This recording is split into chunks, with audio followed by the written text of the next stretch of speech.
My mother's TV cabinet had lived a good life, but it was time for a modern upgrade with all the fixins. Curves, lots of curves. Traditional joinery, finicky joinery, veneering, precise fitting, joinery that required just a little persuasion, soft close drawers, connectors you may have never seen before, plenty of glue, excessively long drill bits, an LED cured whitewash finish, shop cat shenanigans, and of course, plenty of custom LED lighting. However, when you don't fully think through a design, I royally screwed that up. it can come back and bite you. Now, this project started out with a road trip to the city of brotherly love, where I introduced Eric Curtis to a glue applicator roller. It's way easier than doing the old pour and scrape. That it is, Eric. That it is indeed. And there's Eric pretending he's on Amazon shopping for a glue pot roller of his own when he's actually on getting honeypotted. Now, when I started designing this piece, I wanted it to feel modern and sleek, but with some muscle. You know, like Eric. In other words, 3/4 inch material was going to be a bit too flimsy, so I had to bulk it up. Now, this sparked a chess match between the furniture maker and me and the cabinet maker and me. The furniture maker wanted to use solid 6/4 ash. The cabinet maker said, that's a ton of milling and glue up, sanding, and will be way heavier than plywood. And the furniture maker replied, yeah, well, you're going to have to glue up plywood sheets to get the thickness you want, and we all know that plywood veneer is thinner than 1 ply of toilet paper. And then think of all that edge banding you'll have to do to hide those raw plywood edges. Every time. But in the end, the cabinet maker won the battle, hence the making of thicker and juicier plywood. Now, prior to starting this project, I had some plans drawn up so I could figure out materials and get design approval. But sometimes drawings can be deceiving. So on smaller builds, I like to do full-scale prototypes, but on larger builds, I like to do scale models. And the easiest way to do this is with my bambulab's H2D 3D printer. And stay tuned for more ways that I incorporate 3D prints into this build. Woo! That stuff is heavy. It's not a surfboard, Lola. Here, have a glove. Now, in the old days, I didn't mind breaking down plywood because I actually enjoy doing built-ins and large cabinets, but those days have kind of gone by the wayside. So thank goodness for the track saw to help me break things down into more manageable pieces, and then I could start processing everything on the table saw. Now, for the side panels, I really want to pay attention to grain. So you can see right here is the center line of the book match of the veneer. So I want to make sure that is centered on my panel. Now, this usually takes some pre-planning before you start breaking down any sheets at all. So you can lay out all your parts and make sure you optimize the grain and not have anything look funky Cole Medina, if you know what I mean. And I just realized that I neglected to tell you when I was laminating those sheets of plywood together down at Eric's shop that I was actually gluing together 1 piece of 3/4 and 1 piece of 1/2 inch, which ultimately yielded a thickness of 1 1/8 inch, which is roughly 17.5 hectares for you metric people. I kid, of course. It's actually about 48 shillings. Isn't that right, Jerry? Told you. Now, if you recall from the Fusion rendering, all of the shelves have radius corners, and the bottom cabinet does as well, but the radii of the shelves and the bottom cabinet are different.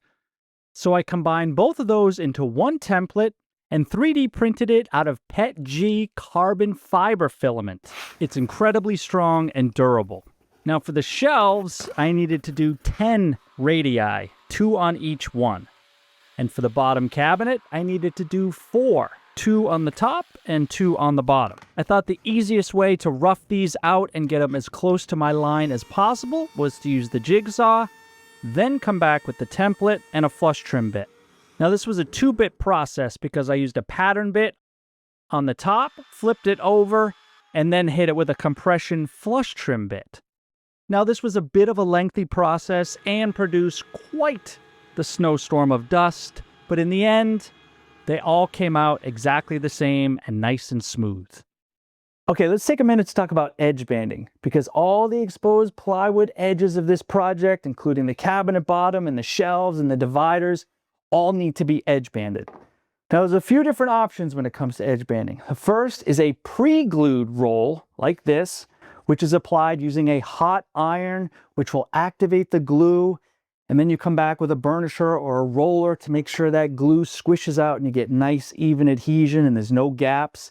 And then I have this little guillotine cutter that will trim off the edges to make those nice and flush. Unfortunately, then it has to be trimmed top and bottom using an edge trimmer like this, or you could use a flush trim bit on a router or on a utility knife or some kind of laminate trimmer. So it's a lot of work to do that. If you only have a few pieces, not that big of a deal. Now, another option is a non-glued edge veneer, but this needs to be applied either with an edge bander or something like the Festool Conturo.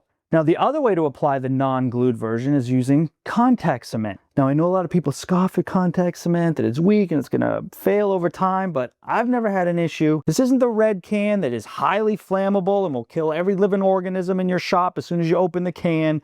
This is waterborne with low odor. Now, I can tell you that this stuff still emits an odoriferous emanation that is not delightful. Now, we'll let that dry for an hour until it's tacky and glossy, then we can stick the edge banding to it.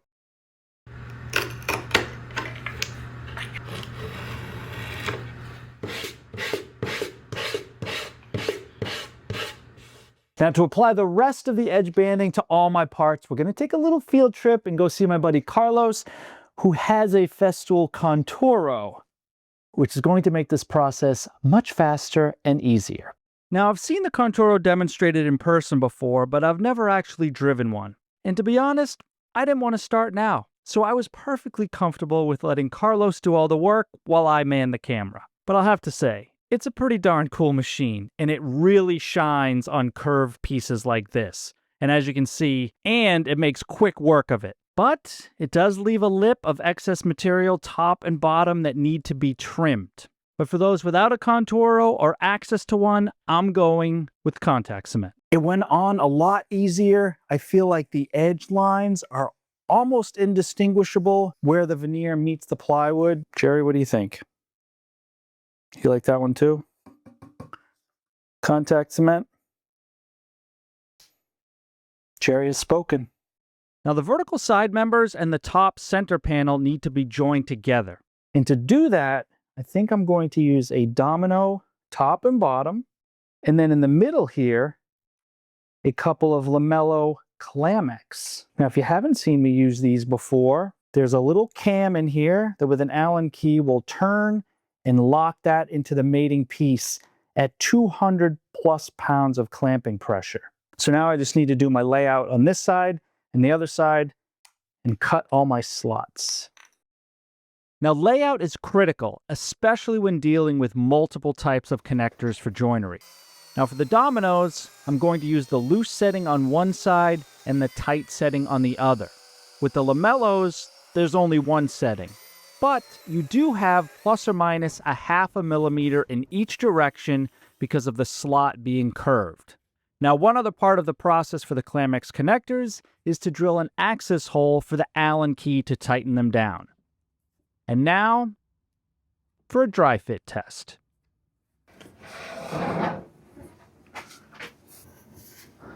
Yeah, that should work. So the corner of this base cabinet is actually a 3-inch radius, but I want to step back the cabinet 3/16 of an inch, which puts that radius at 2 13/16, which is pretty tight. So there are a couple of options to make these rounded corners.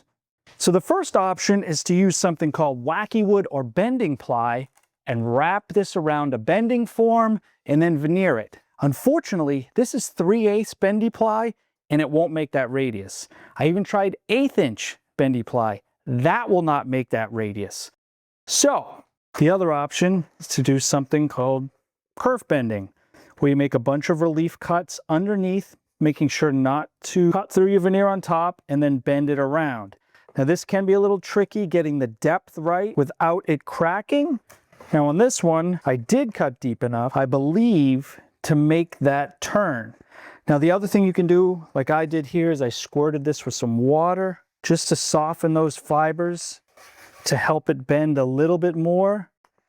As you can see, oh, that's exactly what can happen. So that leaves us with one final option, and that's to make a solid corner out of MDF and then veneer it, because I also want that veneer grain to wrap all the way around the side and then across the front of the drawer. So that's really the only way I can do this. Unfortunately, it's going to be a lot of template routing to get, I think, 17 layers of 3/4 inch MDF to get a solid corner here. There's really no other option. But I actually did think of another way, and that was to use the bambulab H2D printer to print a solid corner out of PAHT carbon fiber filament, which is a composite of PA12 and carbon fiber. And by having an integrated tongue on each side that could interlock with a groove cut in the plywood sides, it would allow veneer to wrap around the corner and along the side to create a perfectly smooth veneered corner. Now, how strong is this PAHT carbon fiber material? Well, I weigh 180 pounds, but that's probably not the best test. Let's go one step further.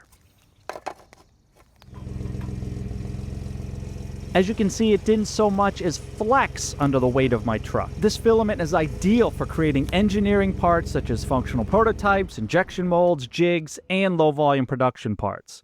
Now, filaments like the PAHT carbon fiber need to be dried before being used to achieve the best print quality. But no worries, because the AMS2 Pro has a built-in dryer with default settings for all types of filaments. So push a few buttons and let the H2D do the rest. Unfortunately, the idea to use a carbon fiber solid corner occurred to me after I had already bought the MDF and started gluing the panels together. But I can assure you that idea is tucked neatly in the back of my brain for the next time. And fortunately, my little 2x4 vac bag was up to the task to glue these panels together, and then it was over to the table saw to start ripping strips. A lot of strips. And remember, I have two corners that are identical. So once I had my strips cut, I could go over to the miter saw, cut them all in half, and start cutting the radii. Now, to remove as much material as possible before hitting the router table, I just use multiple angles on the miter saw to cut as close to my layout line as possible.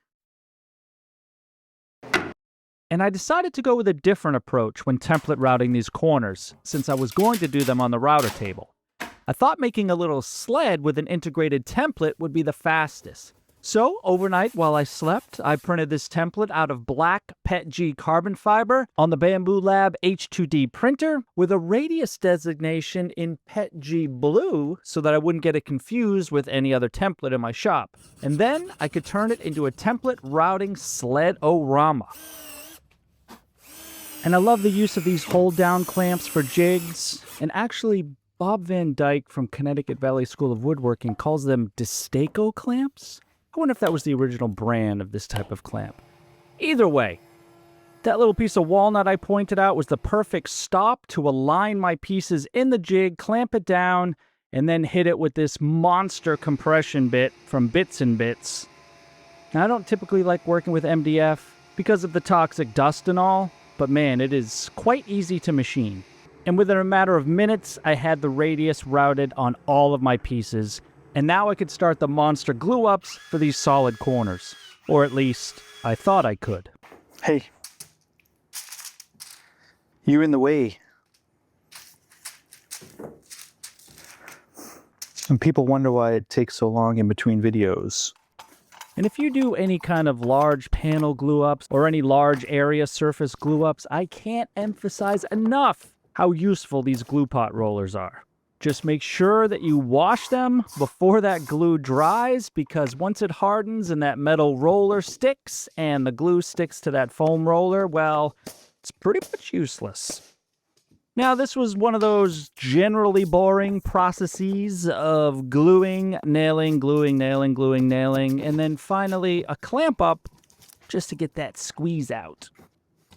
And then it was just a little card scraping and sanding to get everything smooth and prepped for the veneer. And this is paper-backed quarter-sawn ash veneer. And of course, whenever there's anything new in the shop, Shopcat Jerry has to stick his nose in there. Now, the idea with this veneer is for the grain to wrap around the sides, around the corner, and then across the drawer front. This will give a lovely aesthetic of grain continuity, because there's nothing more attractive than grain continuity. Am I right, ladies?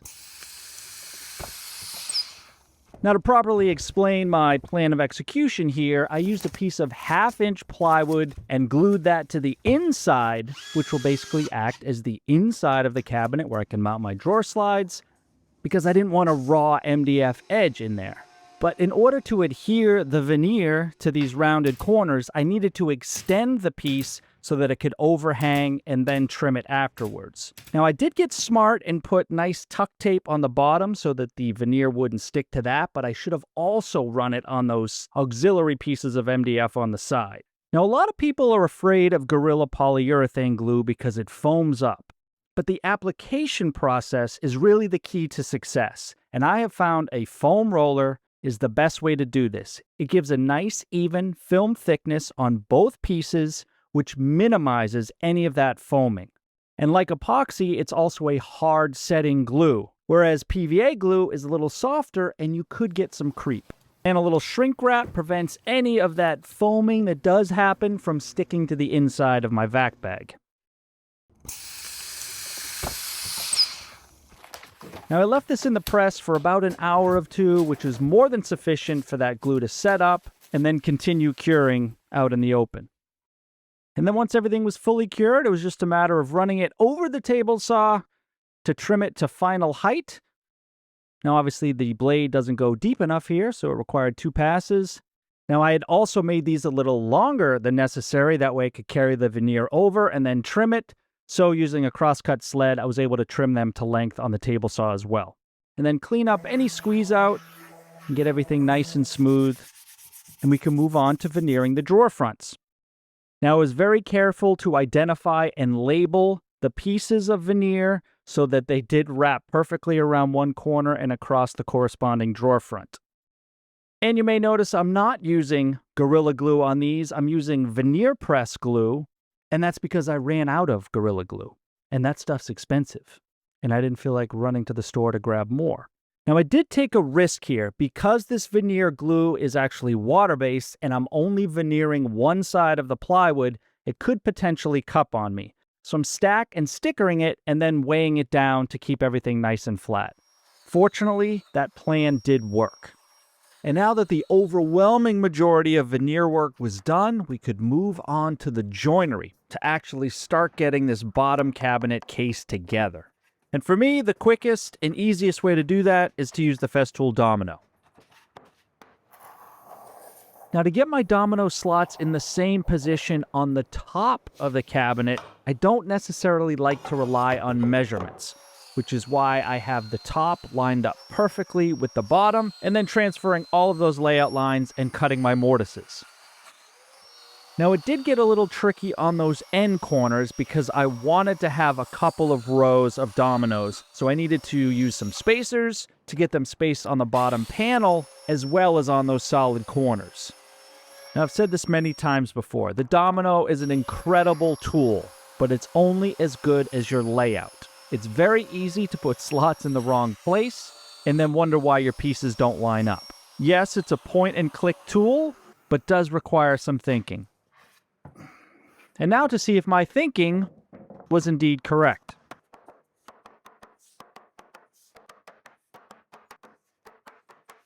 Whew, it appears it was. Now, if you recall from the 3D rendering of this piece, there are vertical slats that go up the back panels and the sides, and they need to interlock with all of the shelves. Now, this is not only a design detail, but they also have a structural purpose as well. And when I first planned this out, it seemed rather easy in my head, but sometimes reality can use your head as a speed bag. Now, all of the notches on the smaller shelves were tedious but relatively painless because I could do all of them on the table saw. The large shelf across the top, however, required using a drill and a jigsaw to get the majority of the material out of the way, and then using one of the smaller shelves as a template. You see, all of these had to be in perfect position and alignment for everything to fit together properly. Okay, now I've established a new shoulder using my template. I'm going to use the same bit and just go a little bit lower, and then I can come from the other side with the flush trim bit. Goodbye, Jerry.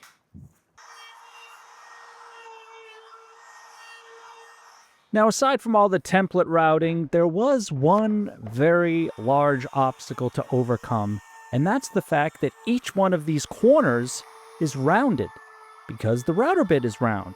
So how am I going to square those up? Well, if you stand the piece vertically and use your side walls to run your bearing on, now you can square off the bottoms of all of these notches. I'm pretty sure I learned this trick from my buddy Joe at Boundary Fog Furniture, and it works really well. I realized that I probably wasn't entirely clear earlier when I was cutting all the slots for the dominoes because I didn't use them on the bottom edges of the solid end corners. Why? Well, mostly laziness, because I didn't feel like doing all the layout and doing all the mortises, so I decided to just use these large 3-inch fast cap screws. And originally I was going to use the nice wood grain sticker plugs to hide the screw heads, but the countersink bit that comes with it can be a little finicky and not give you perfect countersinks every time unless you're perfectly 90 degrees.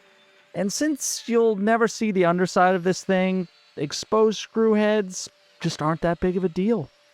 And besides, I really needed to save all of my mental energy for the ensuing dominoes and lamellos that I had to lay out and cut for the top section to actually be joined to the lower cabinet section.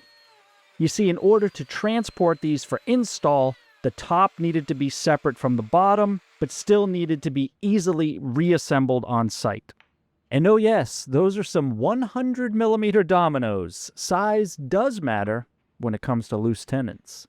And with the big shelf all jointerized and fitted, it was time to move on to the smaller shelves. Now, I'm not sure at which point I decided to add LED puck lights under all the shelves, but believe me when I tell you, it was totally worth the extra work, and you'll see at the end of the video what I'm talking about. Now, I had to start by drilling holes through the back of each shelf to fish the wires through, and then template route a recess so that the pucks could sit nice and flushy flush. And I had found this light kit on Amazon for about $50, and it came with 10 lights that could be daisy chained together and could all be controlled off an RF remote, which RF apparently translates to cat paw. Now, I didn't want to push that puck all the way in because it's a rather tight fit and it doesn't go in reverse. And I know this because I tried to take one out and I cracked the housing. Now, the wires need to come through the back of each of the shelves and then through the back panel where they could be wrangled and routed down a channel and then be plugged into the main hub. So a quick pass with the dado stack made a perfect channel. And believe it or not, at this point, the majority of the construction was done, and to make things a lot easier on myself, I decided to pre-finish as many parts as I could before glue up and assembly. Now, you've seen me use this product before. It's an LED cured hard wax oil. And for this whitewash coat, I'm using 1 part ultra white to 1 part satin. And these are Vesting brand products. Once I had the product rubbed in, I could wipe off the excess and then cure it with the light. I'm still not completely sold on the durability of this product, but you cannot beat the speed on which it goes down. I can put multiple coats on in the same day versus a traditional hard wax oil. And for the clear top coat, I'm using Heidelberg Pro Lignum oil, and I like to make a 2-to-1 mix of ultra matte to semi-gloss to make my own satin, since for some reason they don't make a satin. Now, all products, including the light, can be purchased through LED Coating Solutions website, for which there's a link in the description below. Now let's start gluing this beast up. First order of business was to get those two middle dividers in place. And I do like to use corner clamping squares to make sure everything is perfectly 90. And then I'm using clamping cauls across the top to give me nice even clamping pressure across the whole width. And now for those big old chunky curved corners. And despite that being ultralight MDF, it's not that ultralight when you sandwich that many pieces together.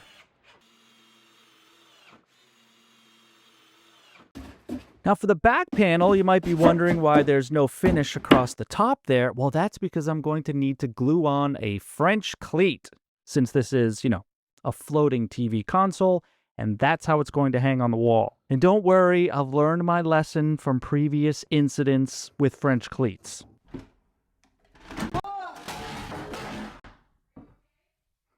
I can just see myself being interviewed on the Chris Farley show, and he's like, "Remember when your nightstands fell off the wall? That was awesome." Yeah, it was. Hence why I'm in therapy. Isn't that right, Jerry? All right, once the glue was dry and the clamps were off, we could get to more important things like installing the drawer slides and putting in my little brass medallion into the drawer boxes from Medallion Maker Branding. If you guys want to class up your projects, you gotta get some of these. Total boat, baby. And to put them in, just a little bit of CA glue. Yes, Total Boat doesn't just make epoxy, they make a CA glue as well, and I love it. And before I could install the drawer boxes, I needed to install these little locking devices underneath. Now, I outsource my dovetail drawer boxes to Timbercraft Drawers in Connecticut. They do ship. There's a link in the description below, and if you mention my name, they will give you a discount. So stop making your own drawer boxes, people. You will thank me later for all the time you save.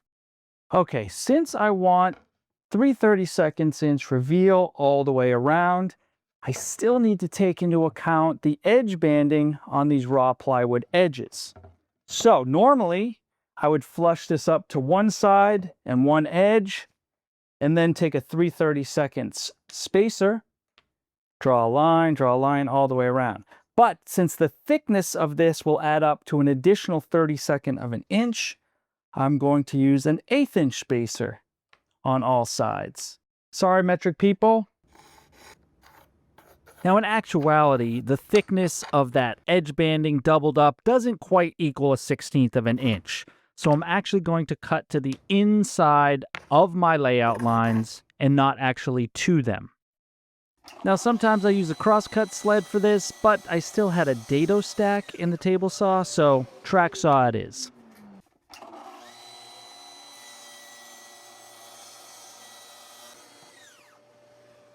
Now, since I had to edge band all 4 sides, I actually did the sides first and then the top and bottom. That way that top edge banding covers the end cuts of the vertical edge banding.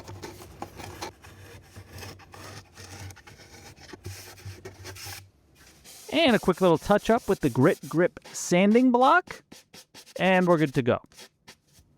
Now, I've installed drawer fronts many different ways, and I'm not sure I've ever had that aha moment where I'm like, yes, this is the way I'm going to do it from now on. But I think this method I'm going to show you is pretty simple and effective.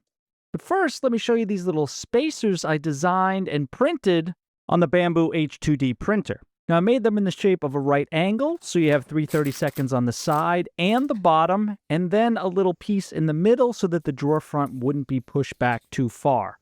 Now, these spacers aren't the best example of the H2D's efficiency and its dual nozzles, but this simple screwdriver case I recently printed saved 32% on filament usage and cut print time by 39% versus a single nozzle printer. That is a significant savings. And now back to these cool little spacers. They set right in there like a little cradle. And now with the drawer front perfectly centered left to right, up and down, I can give it a tap over here and a tap over here. And it will leave a perfect impression of the screw that I had screwed in from the inside. Now I'm going to enlarge that hole so the first mounting screw I put in, which has a large washer head, allows me a little bit of adjustment left, right, and up and down. And you can see as I put the clamp on how the drawer front can move around freely. Now I don't want to over tighten this here, just tight enough to hold it so I can put my spacers in there and make any adjustments up and down. But again, that screw is tight enough so it will actually hold those adjustments I made. Then I can pull the drawer open, clamp it, pre-drill, and drill it home. And if for some reason any other minor adjustments need to be made, those can all be made with the locking devices underneath the drawer box. All right, and now on to the drawer pulls. And having used this color combination in the past, I've found that brass looks really nice with this whitewash finish. Now, unfortunately, these pulls do require another step, and that's recessing them in so they are flush with the top of the drawer front. But a router bit set to the thickness of the pull makes pretty quick work of it. But you definitely want to back it up with a sacrificial piece so you don't get any tear out. This isn't the most expensive hardware, but you would think brass pulls would come with brass screws. But these come with steel screws. I don't get it. But aside from that, I think they do look nice. MTech brass pulls. And there is a link in the description below if you want to get some for the TV console that you build for your mother. And although that French cleat incident from years ago still haunts me, I had to get back on the horse for this project. And just to give a little background on why I wanted to make this a floating console and hang it from the wall, well, it comes back to that laziness thing a little bit because I didn't want to put in all the extra effort to build a base.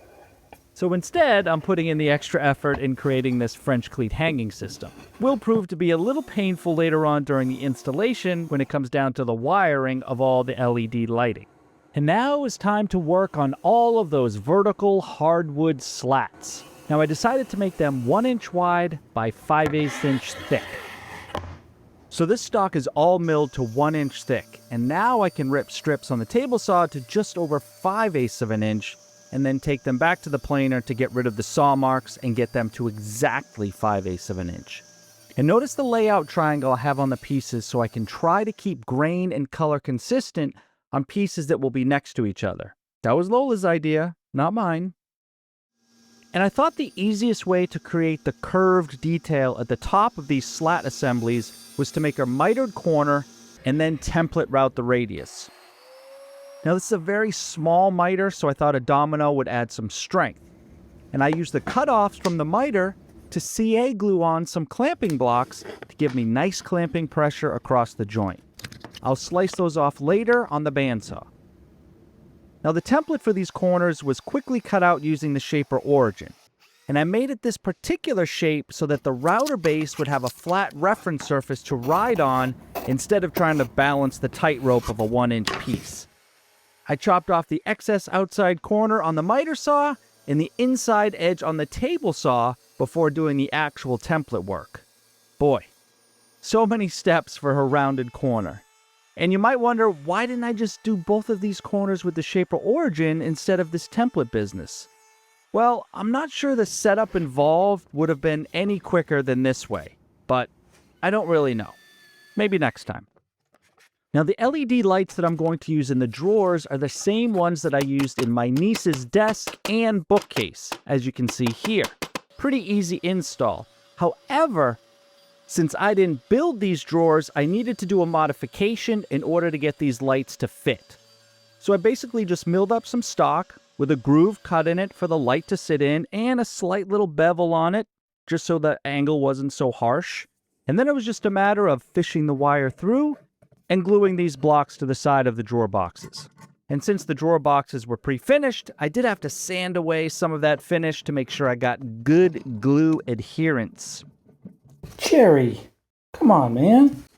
My apologies for Jerry the Exhibitionist. Just trying to do a little dry fit here, which seems to be pretty good. And now to lay out for the half-lap joinery. If you've ever done half-laps before, you know how satisfying they can be when they fit nice and tight and perfectly flush top and bottom. But you probably also know how frustrating they can be when that one side fits just a little bit proud, so you have to adjust that saw blade just enough but you go too far, and then you go too far the other way, and too far the other way. So my original plan here, because it was proud, was to use the router plane to touch them all up and sneak up on that fit, but these narrow pieces proved very difficult to hold in any position where I could actually get the router plane in a nice smooth motion.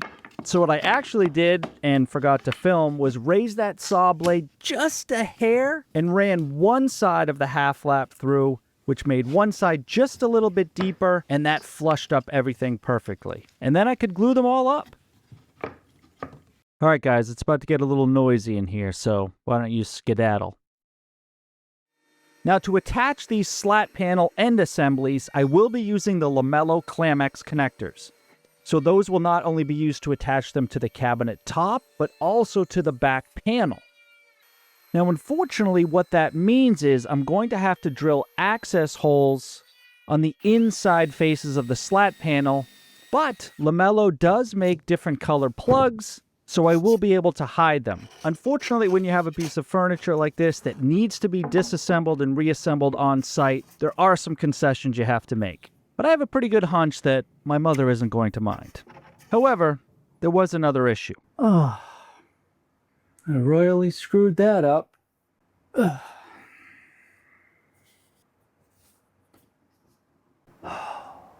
And here's what I'm talking about. You can see how this slat panel is perfectly flush with the top of the cabinet and also this side panel, which design-wise is amateur at best. The shelves should have been made shorter so that everything was set back from the end. So the solution I came up with was to put a chamfer down the bottom and up the sides to create a shadow line, which made it look more intentional. Aside from cutting all the shelves shorter, re-notching everything, re-veneering all the edges, I thought this was the best solution and obviously the least amount of work. Now, this was an error that was made way back at the design stage where I should have caught this and didn't. And boy, did it chafe my undercarriage. Now, to attach the slat panel to the back panel, I'm coming from the underside with screws. And as you can see, I have all the shelves and notches in place to make sure that those slats don't stray left or right and they stay perfectly in line with all of the notches. And then began the oh-so-fun part of finishing all of these slats. I debated whether it was easier to do them before I glued everything up or after.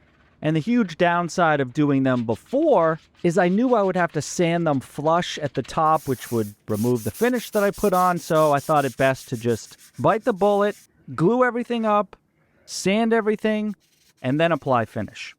It was definitely a lengthy process, but sometimes it's just unavoidable. But the great thing about getting to the finishing stage is that the finish line is in sight. Boy, that sounded really cheesy. You know, Jerry, just because you live the lap of luxury and have no responsibilities whatsoever does not mean you have to flaunt it. And with the finishing all done, I could actually start final assembly, starting with the upper section, doing the side panels and that horizontal panel. And once I had glue applied to the dominoes and the Clamex connectors, I could flip this thing over, turn those Allen keys, and tighten everything together. Then it was on to the shelves. And again, using some clamping squares here to make sure everything goes in nice and square. Because even though I have the dominoes in there and I'm going to screw from the backside, that doesn't mean it's going to be perfectly square with the end panel.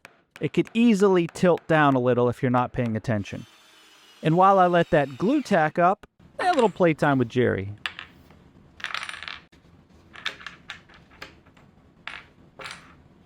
All right, back to work.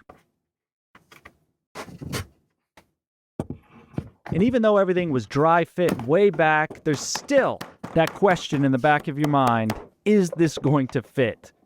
Or did I put the wrong domino in? Or did I put the Clamex connector in upside down so I won't be able to access the Allen key? Fortunately, I was careful. Now you'll notice with these Clamex connectors, they have these little tabs that actually depress. These are called the flexus. And what this is going to allow me to do is to push the slat assembly into the notches, but at the same time engage those Clamex connectors along the back panel. Now on a normal Clamex connector, those tabs are rigid and don't move. So these connectors give you much more flexibility for assembly, hence the name Flexus. At least, I think that's why they're called that. And for you old school lamello users, what people used to do was take the regular Clamex connectors and just snip off those registration tabs, which would give you the freedom that you need in a scenario like this. Now, my original plan was not to put LED puck lights in that center section of the bottom cabinet. However, since they come 10 in a box and I had 4 left over, I thought it would look pretty cool to have that center section lit up like the shelves above. But this, of course, required drilling holes for the wires to be snaked through, routing some channels in the French cleat and also those divider panels, and routing out recesses inside the cabinet for the actual puck lights to snap into. Now, the motion-activated LEDs for the drawers did require some additional installation. The first being this magnetic sensor inside the cabinet, and the rest being this rechargeable battery pack that sticks on the back of the drawer. Now, there's some sort of complementary magnetic sensor in the cradle of the battery pack that when you pull the drawer open, it breaks that magnetic connection and turns the lights on. Now, the great thing about these is they will only remain on for 30 seconds once you open the drawer, which is why the manufacturer says that one battery charge should last you a year with normal use. And considering how many times my mother will probably open this drawer, it will probably last 5 times that long. And at long last, it was finally installation day. And the first order of business was to lag bolt the French cleats to the walls, and luckily the stud locations worked out rather favorably for me. So once those were in and leveled, I couldn't quite get this thing hung on the wall yet. I had some wiring to do. And first on the agenda was to get these puck lights in that middle cabinet section fished through and secured. Then it was all about hooking up all the wires together and plugging them into the main hub. And there was also fishing those wires down through the channel that I had cut in the French cleat, and then I could actually shift it into position and drop it down onto the French cleats. Everything looked nice and level, so then I could secure the French cleats that were integrated into the cabinet into the wall as well. This thing is not falling off. Then it was more fishing of wires for all the LED puck lights on the shelves and securing them in the channel. Now, I just used some clear packing tape here to make sure they didn't fall out. Keep it simple. And then it was that satisfying moment of dropping the top onto the bottom cabinet and securing all of those Clamex connectors, and then putting in those little plugs I had mentioned earlier. Yes, they look noticeable when you're up close, but I can tell you when you step back and see the whole unit as one, you don't even notice them. Now, you will notice down on the bottom on the floor, there's some wires that still need to be wrangled, but those will all be tidied up, tucked up underneath so you can't see them, but that will have to wait till my next trip up to see my mother. Now, there were a few other things I wanted to print on my bambulab H2D printer, the first being this elephant that has a knitted pattern effect. And because the H2D has 2 nozzles, watch this, it can swap and then start printing the next color. So cool. And then there was this multi-material print that started with this textured base printed from PLA wood filament. Yes, wood. It has walnut powder mixed in with the filament to give a realistic wood-like appearance. And then combining blue PLA with marble PLA, I printed this multicolor planter that fits right into the base. Now, I did not design this planter, but there is a link in the description below, and you can download it off of MakerWorld. Now, if you recall, here is what the old piece looked like. Now let's take a look at the new, updated piece and turn on the lights. Now you'll notice that middle section has a solid wood shelf. I did actually order a glass shelf, didn't arrive in time for the video. And what about our 3D printed model compared to the final piece? I'd say it's pretty close. And now for some more glamour shots. Now, there's definitely some things I would do differently if I redesigned this piece. I would redesign the upper section so it was a little bit smaller, so the ends weren't flush with the bottom cabinet. And I would probably do the wiring of all the LED puck lights a little different. And I might actually decide to do a base instead of hanging it off the wall, which would give me more freedom for the wiring of the TV, the LEDs, and the cable, and all the other electronics. But despite all the things I would change, my mother loved the piece, which definitely makes all that hard work worth it.